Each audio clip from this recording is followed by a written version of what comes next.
Hello students, आज की class में हम स्टार्ट करेंगे एक्सरसाइज 1.2 के क्वेश्चंस। क्वेश्चन नंबर 6 है हमारे पास।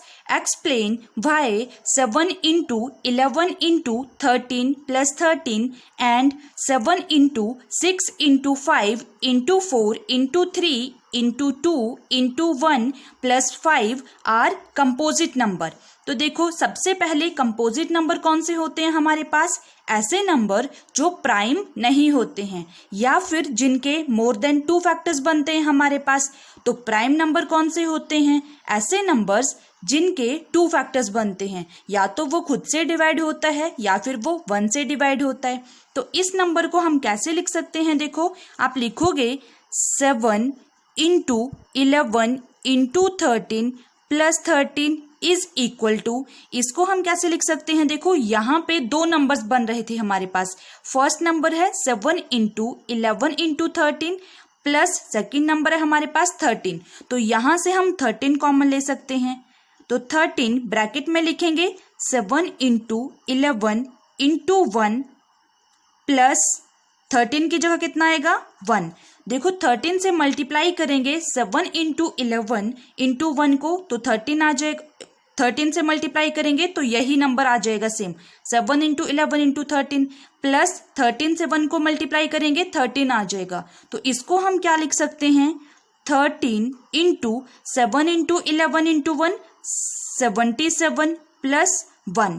तो यहाँ पर आ जाएगा 13 इंटू 77 प्लस 1 78 बन जाता है हमारे पास। तो 13 इंटू 78, अब 78 के फैक्टर्स बनाएंगे तो 78 के फैक्टर कितने बनेंगे?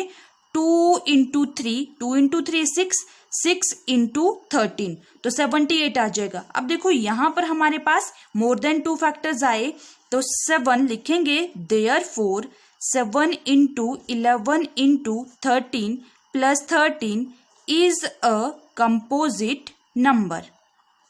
कंपोजिट नंबर, ठीक है। नेक्स्ट क्या था हमारे पास? 7 into 6 into 5 into 4 into 3 into 2 into 1 plus 5। इस नंबर को हम कैसे लिख सकते हैं?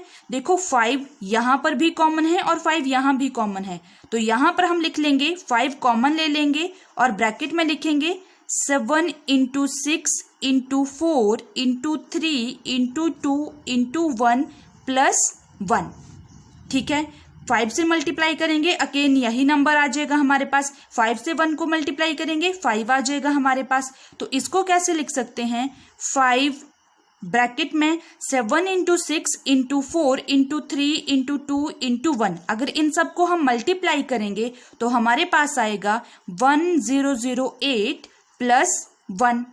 ऐड कर देंगे तो 5 इंटू 1009 ये नंबर आ गया हमारे पास, ठीक है। इसको हम लिख सकते हैं 5 इंटू 1009। तो यहाँ पर भी हमारे पास मोर देन 2 फैक्टर्स बनेंगे। तो लास्ट में लिखोगे therefore 7 into 6 into 5 into 4 into 3 into 2 into 1 plus 5 is a composite number.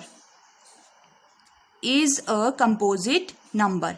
तो ये दोनों ही नंबर्स हमारे पास क्या हैं? Composite number. ऐसे हमने प्रूव भी कर लिया, ठीक है स्टूडेंट्स। क्वेश्चन नंबर 7 है हमारे पास। There is a circular path around a sports field. Sonia takes 18 minutes to drive 1 round of the field while Ravi takes 12 minutes for the same. Suppose they both start at the same point and at the same time and go in the same direction. After how many minutes will they meet again at the starting point? तो इस question को हम कैसे solve? तो हम लिखेंगे यहाँ पर time taken by Sonia to drive 1 round of the field is equal to 18 minutes, ठीक है। 18 minutes सोनिया ने लगाए। देन नेक्स्ट क्या था हमारे पास? Time taken by Ravi to drive 1 round of same field is equal to 12 minutes। ठीक है, नेक्स्ट आएगा हमारे पास, पूछा क्या गया था हमसे, they meet again at the same starting points. तो एलसीएम निकालेंगे हम, एलसीएम ऑफ 18 एंड 12। ठीक है, तो प्राइम फैक्टराइजेशन मेथड से इसको सॉल्व करेंगे। Prime factorisation of 18 and 12 are. देखो फैक्टर्स बनाएंगे हम 18 के, तो कितना आएगा, factors of 18 is equal to 2 into 3 6, 6 into 3 18, 18 के factor 2 into 3 into 3 and factors बनाएंगे 12 के, तो factors of 12 is equal to 2 into 2, 2 2 ज़ा 4, 4 3 ज़ा 12। तो हम 18 के फैक्टर्स को कैसे लिख सकते हैं, 2 इंटू 3, 3 2 टाइम्स था तो 3 की पावर 2, एंड फैक्टर्स ऑफ 12 इसको कैसे लिख सकते हैं, 2 2 टाइम्स था तो 2 का स्क्वायर इंटू 3।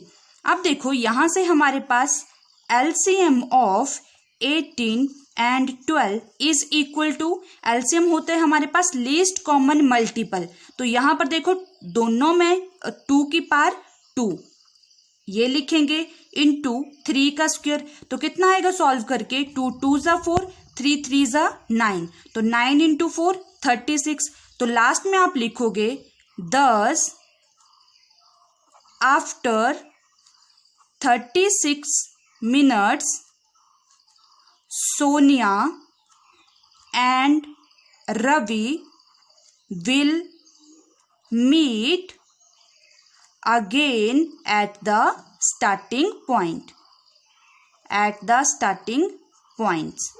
ठीक है, तो ये आपके पास आंसर आ गया। Thank you students.